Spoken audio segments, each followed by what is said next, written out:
Hello everyone, welcome to me. You've been here for ages. Welcome to my portion. My name's Mark. I don't own any tattoos. I'm not an owner of a tattoo. But I wish that I had one tattoo, just a big screaming eagle on my chest, just all over my chest, just to compensate for everything else. And it would like cover me, and then like on the back it would just say like, "C front." Because this is the important thing. Don't forget. And then I'd get like it would be fun to get a girl to come back to my room, and then I'd like rip off my shirt and be like, "What's up, baby? Do you like this?" And then she'd be like, "I'm confused by that because you got me back here with like what you are, and now that is baffling and frankly scary." It's like, "What? Don't you get it, girl? Because I'm like a well-rounded individual. Because I got it all now, right? Because I'm tough and then everything else." It's not how you become a well-rounded person. You can't just live your life in one extreme and then tattoo the other extreme on your chest. You can't be some big muscly guy taking a girl home from the gym being like, "What's up, baby? You like my fucking book tattoo? Yeah! Let's do this! What's wrong? Who are you calling? What number has only 3 digits? What's happening?" "Oh, yeah, okay, yeah, definitely. Definitely call them." The best tattoo in the history of humankind, in my opinion, belongs to a wrestler from the 90s named Bam Bigelow. That was pathetic. That is where the state of Bam Bigelow fans is at right now. Woo! Yeah, I've heard of him. Half the people in the back were like, "He's not worth it." He is worth it. He's an amazing figure in the history of wrestling. He's one of the guys that you don't automatically associate with wrestling. Like, amid all of these muscly Goliaths, he was one of the big, like, short, fat guys who's just like, "How am I a wrestler? I fucking make my own rules. Barbed wire, barbed wire. He's a maniac, right? He was the best. For any kid with a body issue, he was the best. If he can do it, I can do it. So, Bam Bigelow's tattoo was, he was completely bald, and he had flames tattooed where the hair had once been. Oh, perfect. But the strange thing was that the flames followed a receding hairline. Like he was thinking to himself, "Oh man, I really want flame hair. But at my age, no one's gonna believe I could grow a full head of flame hair. Think, Bam Bam, think. Oh, fucking widow's peak. Ah! So, that was Bam Bigelow. And so he had flame hair. His uniform was a flaming onesie. Okay? And he died in a fire. Oh no! Oh no! Just one of God's rare instances of hilarity. Guy's running into God's room, like, "What's going on, man?" He's like, "I don't know, man, I thought it'd be hilarious. This is not funny, I'm just trying shit out, it's new material, man. I don't know, I can't undo it, that's the one power I don't have. Oh, all the things I wish I could undo. I killed so many people with that flood, man, I went nuts."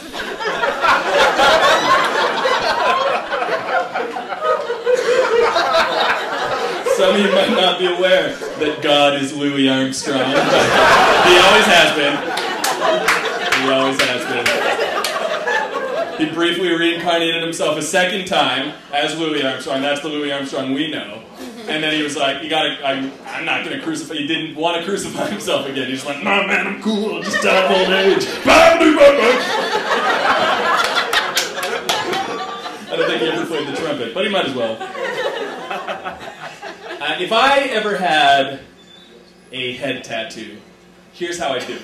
And it would be a life decision. Like a life decision that was predicting my chosen mode of death. Alright? Here's what I do. Shave my hair, tattoo property of Area 51 on the back of my head.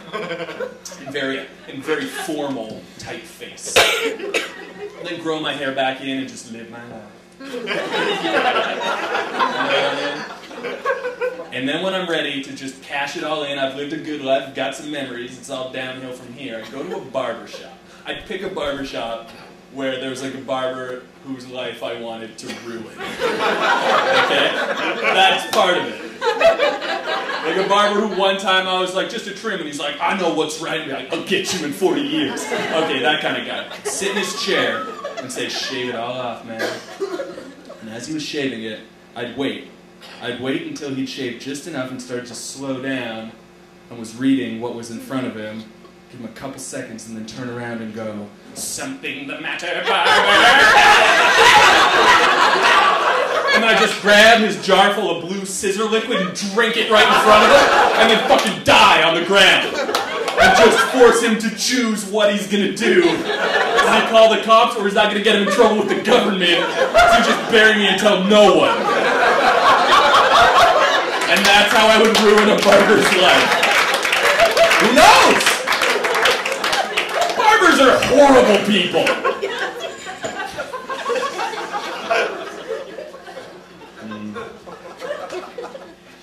So I did something, I'm from Halifax, I did something fun in Halifax a couple years ago. I got to host the Atlantic Film Festival, and the organizers asked me to do two things. I was supposed to go on before the first movie and like warm the audience up, tell jokes, and tell them about that night's big party, which was headlined by 80s hair metal band from Toronto, Helix.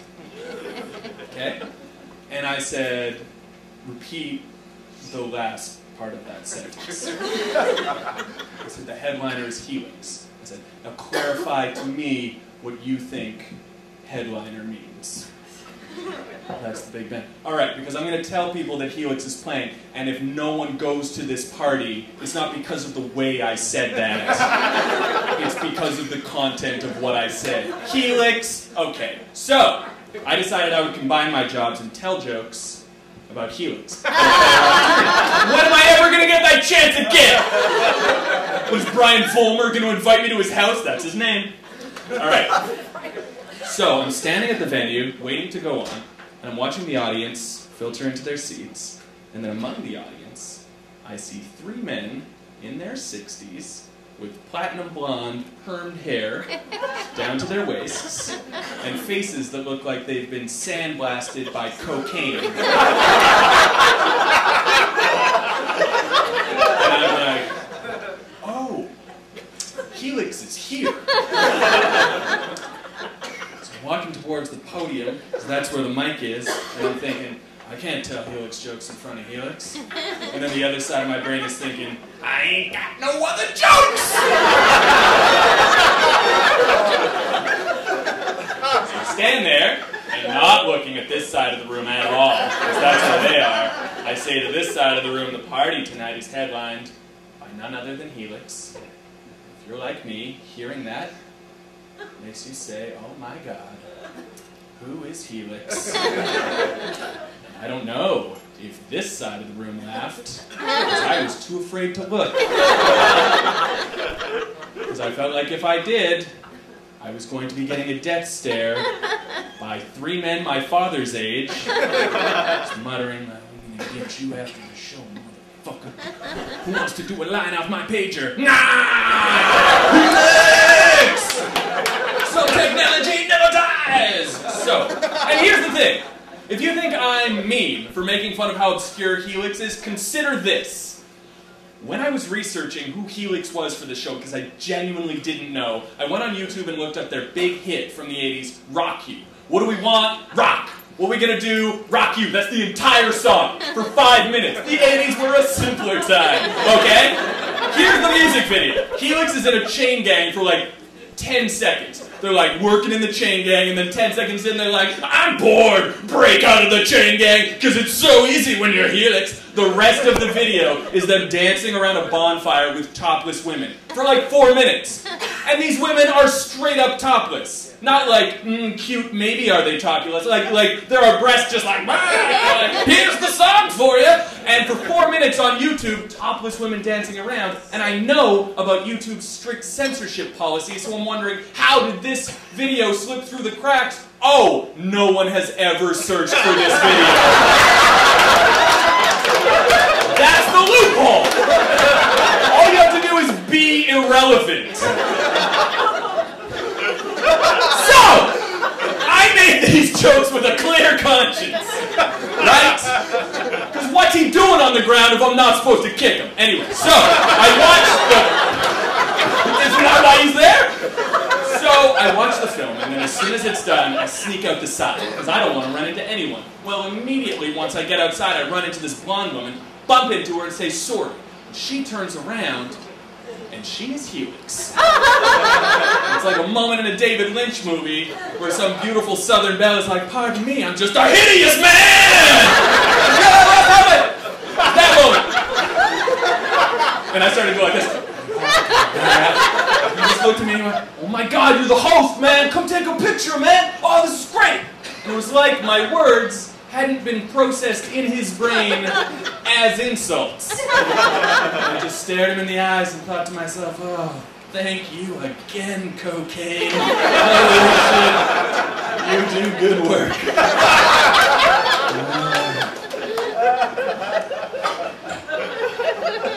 And just for the sake of truth in comedy, I should say that later that night the party was bullshit. And then Helix went on. And they were fucking amazing. They were so good! Still got it. Still got it. I mean, now they have it. Now they have it. They've learned it.